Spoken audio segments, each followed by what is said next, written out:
Levarme la moustache en la capucha.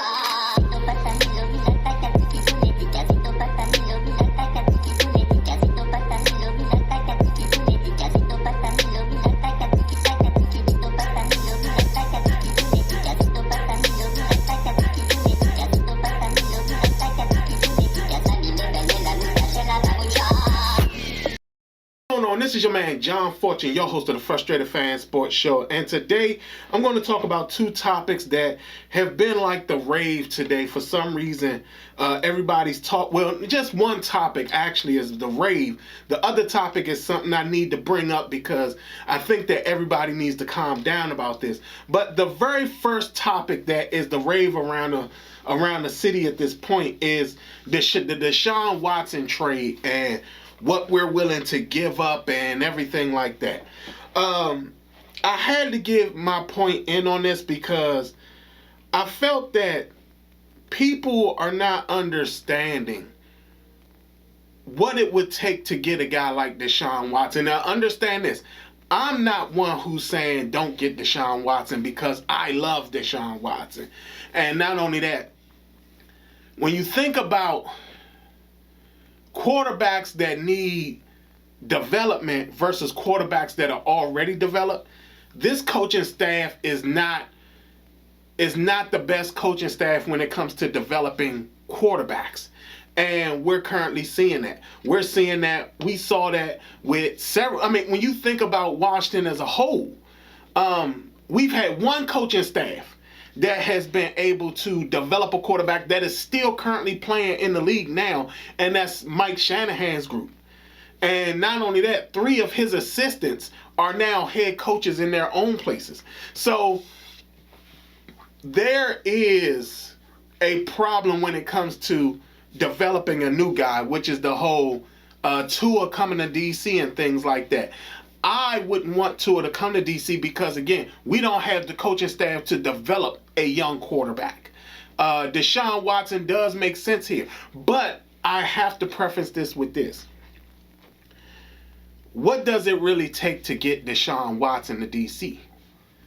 Now, some of y'all, I've heard some trades and stuff that people are talking about where it's defensive players and all this type of stuff, but do y'all really think that a Deshaun Watson trade would include just defensive players? I mean, like, when you really think about it and you think about Houston, what do you think would be their target as a starting point to a trade? It would be Terry McLaurin. Understand that. How many of you are willing to risk Terry McLaurin for Deshaun Watson? Because understand this, if I was a GM, that would be my starting point. Terry McLaurin would be my starting point. Because he's more valuable, in my opinion, when it comes to trade bait than anybody on the defensive side. Yeah, everybody else is based off of potential. But when you think about skill and everything you want in a wide receiver, does Terry McLaurin not meet that? He does. Now, when it comes also to this Deshaun Watson trade, we also don't know what the trade is involved or what's involved in the trade. I think I just heard a report where Tyrod Taylor is actually coming back. So, but we all know that Tyrod Taylor is not the future. We also see that Davis Mills doesn't really look like the future of Houston either. So how do we not know that Tua isn't a part of that quarterback exchange trade? How do we not know that? I mean, even though there hasn't been a report to actually say Tua wasn't a part of the trade, but everybody's just assuming that he is. And that he isn't a part of the trade. So it's hard for me to believe what is happening and going on when it comes to the Deshaun Watson trade. But I will say this. I would be one who would be excited about him being here. But But again, I would be glad about that because he's an already developed quarterback versus bringing someone into this coaching staff who does a very poor job developing quarterbacks. If you don't believe me, look at their history of development of quarterbacks. Kyle Allen, they haven't developed him. And I want to say something about this as well, because I heard this as well too. Kyle Allen is not the answer to replace Taylor Heinicke. He just really isn't. And the fact that the coaching staff felt the need to go with Taylor before they went with Kyle should be enough to let you know what they think of Kyle. In all reality, you guys need to understand that is what they think of Kyle, that he's not good enough to actually usurp Taylor as the starter. Not only that, I don't think that Kyle Allen is even developed enough himself to come in and actually play well. Understand, he's not going to have the wheels that everybody thought he had prior to his injury. Understand, he's coming off the injury, and you expect for him to do some type and do the magic that Taylor Heinicke is doing? No, that's not going to happen. So for me, Kyle Allen is a no. Just let Taylor play out the whole season. If Taylor doesn't get hurt, then you go with Kyle Allen. But if Taylor is fine and everything, there's no need to go with Kyle Allen. But back to the Deshawn Watson thing. We have to know that no matter what goes on, because we're not certain what the trade is, and even for us, what it would take to get Deshaun Watson, I have an issue with the whole thing of giving up somebody like Terry McLaurin in the process of that. Because again, you're talking about Terry McLaurin is a very valuable piece. Very, very valuable.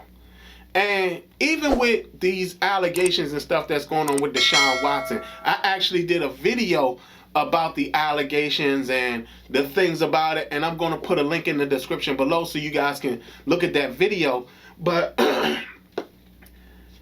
the fact that the commissioner said that he's not going to be on the exempt list, and the fact that basically Houston is looking for everybody to trade him to, in my personal opinion, I think he'll be able to play. He will be able to play.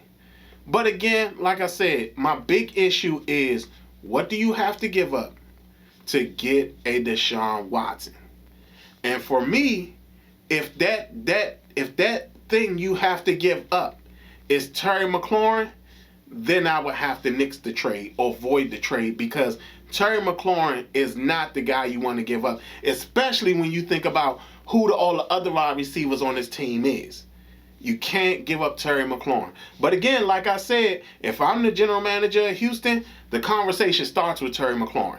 So you guys have to understand that sometimes things like that will actually be the starting point for trade negotiations, not just draft picks or defensive players. It's not going to happen.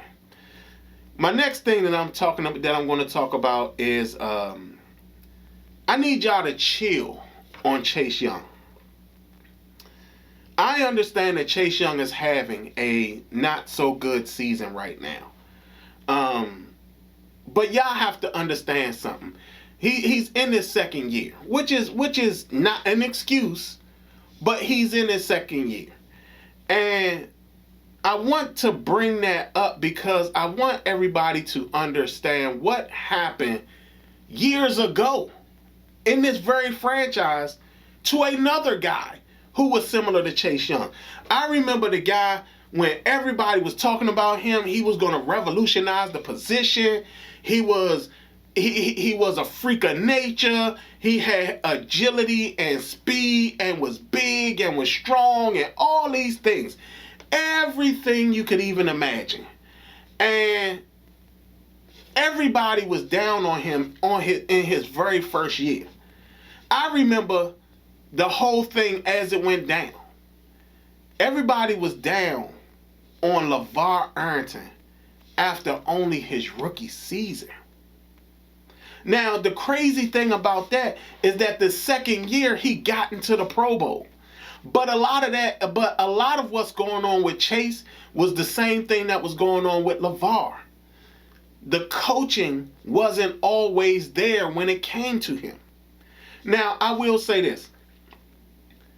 Just to give you guys a background on LeVar Arrington for y'all who don't know and who weren't around for that time period, LeVar Arrington was a guy picked number 2 overall in the 2000 draft.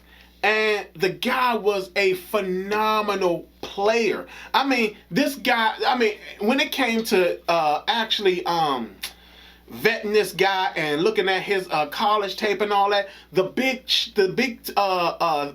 thing they always showed was him jumping over the line and tackling the running back. Everybody felt that this guy was going to revolutionize the middle linebacker spot because they had never seen nothing like him. His rookie year, Ray Rhodes put him at, I think it was weak side linebacker. And at weak side linebacker, he actually did well, but it wasn't the right fit for him. At weak side linebacker, his rookie year, LeVar Arrington, I think he had 4 sacks that year, and I think he had like 50-something tackles. And I remember everybody's outrage about, we didn't draft an outside linebacker. We were supposed to be drafting a middle linebacker who was supposed to be this revolutionary guy and all this. And everybody was so mad. His second year, he was with Kurt Schottenheimer. Kurt Schottenheimer said, hey, look, you know what? You're not a weak side backer. You're actually a strong side backer. They put him on the strong side and even turned him into a pass rusher. They basically made him into a Lawrence Taylor type of linebacker. That year, it was like his sack total went down. I think he had a half a sack. But he was such a beast on defense. Like that year, he had 3 interceptions. He had 2 fumble recoveries, and I think he had almost 100 and something was it 100 something tackles? Almost 100 tackles or something like that. He did an incredible job. And I think even then, he also had 2 passes defensed. I think that's what it was. 2 passes defensed as well. The guy was the stellar player in only his second year. Why? Because Kurt Schottenheimer was coaching him and found out that he needed to be on the strong side and that he'll be better on the strong side. Guess what happened? He gets 1 year with Kurt Schottenheimer. Marvin Lewis comes in for the 1 year. He had Marvin Lewis for 1 year. Marvin Lewis comes in and tells him, oh, no. You're more of a pass rusher than you think. So then Marvin Lewis had him actually playing in a lot. Pretty much how Dallas is playing Michael Parsons. They sat up there and did the same thing with LeVar Arrington. The very next year, because that was his second Pro Bowl appearance. That year, LeVar Arrington had 11 sacks. 11. And he was still sitting up there putting up the numbers that most people wasn't expecting for him to put up. Because of that. And the experience of running through a guy like LeVar Arrington and everything involving coaching, I think his 4th year, he still made the Pro Bowl, but all his numbers were down. And if I can remember, the defensive coordinator that year was Steve Spurrier. Hugh Jackson was the offensive coordinator. And I think it was Edwards. Greg Edwards or something like that. I know it was Edwards. But he was the defensive coordinator. And LeVar Arrington didn't look that good. Then when he got Greg Williams the following year, he only got 4 games before he got injured, and then he wasn't the same player no more.